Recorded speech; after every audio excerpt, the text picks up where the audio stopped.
Every single day, over 15 billion login credentials are available for purchase on the dark web. And right now, there is a very good chance that your email address and password are among them. Not might be. Are.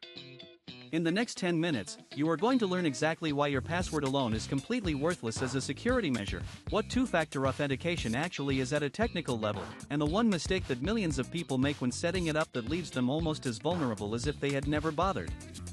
That last part is something most cybersecurity channels simply gloss over, and it could be the difference between keeping your accounts and losing everything.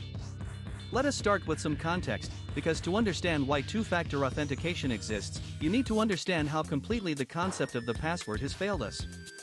Passwords were invented in 1961 at MIT. A computer scientist named Fernando Corbato introduced them as a way to separate individual user files on a shared mainframe system. It was a practical solution to a small, contained problem. Nobody in 1961 was imagining a world where billions of people would use interconnected systems to store their bank accounts, medical records, private communications, and financial histories. The password was never designed for this scale, and it shows. The average person today manages somewhere between 70 and 100 online accounts. Security researchers have consistently found that when faced with that kind of volume, people do the only rational thing they reuse passwords.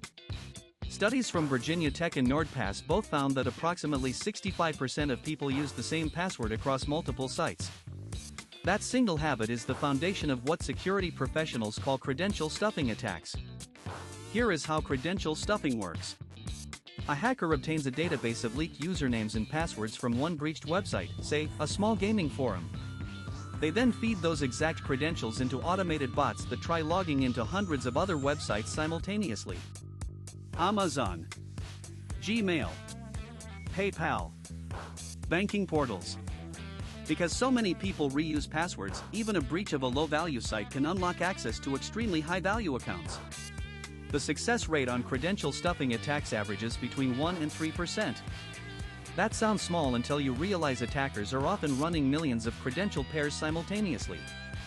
So where does two-factor authentication fit into this? Think of security as a series of locks on a door. A password is one lock. Two-factor authentication adds a second lock that requires a completely different kind of key. The underlying principle is built around three categories of verification. Something you know, which is your password. Something you have, which might be your phone or a hardware token. And something you are, which covers biometrics like fingerprints or facial recognition.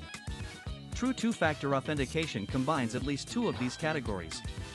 If both factors come from the same category, for example, two passwords, that is not genuine two-factor authentication, and it provides far weaker protection. The most common form most people encounter is the SMS text message code. You log in with your password, and a 6-digit code gets sent to your phone. This is dramatically better than a password alone. Google's own research found that SMS-based two-factor authentication blocks 100% of automated bot attacks, 96% of bulk phishing attacks, and 76% of targeted attacks. Those numbers are extraordinary.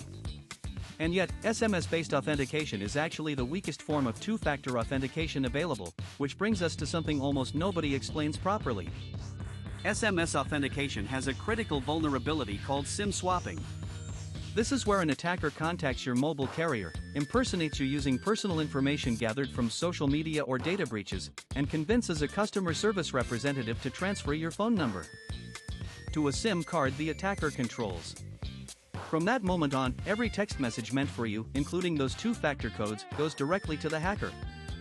SIM swapping attacks have been used to steal millions of dollars in cryptocurrency, compromise celebrity accounts, and bypass security on major financial platforms.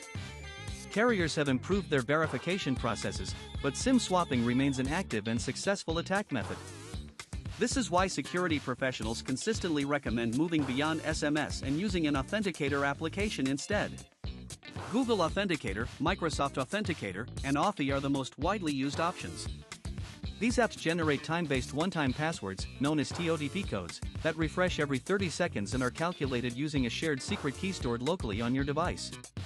Critically, these codes are never transmitted over a network until you type them in yourself. There is no SMS interception possible because there is no SMS involved. The code lives on your device, and only your device. But here is what nobody talks about: even authenticator apps have a vulnerability that attackers are actively exploiting right now.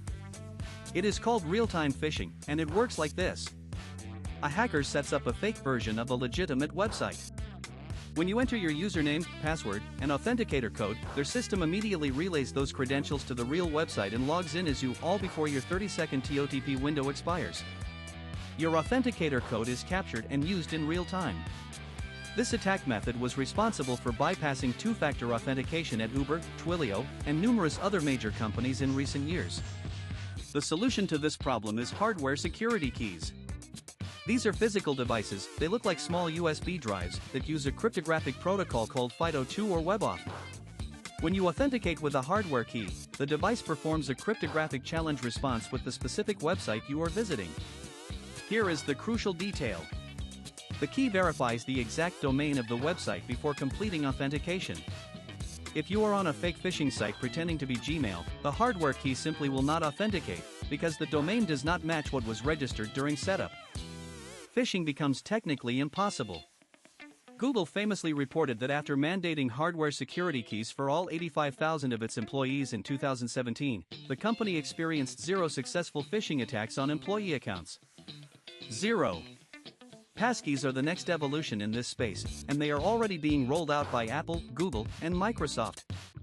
A passkey replaces the password entirely. It is a cryptographic key pair where the private key never leaves your device and the public key is stored on the server. Authentication happens through your device's biometric system, Face ID, fingerprint, or device PIN. No password is transmitted. No code can be intercepted. The underlying technology is the same FIDO2 standard used by hardware keys, and it represents the most significant shift in consumer authentication in decades. Let us talk about practical implementation, because understanding the theory means nothing if you do not act on it. Start with your most critical accounts today.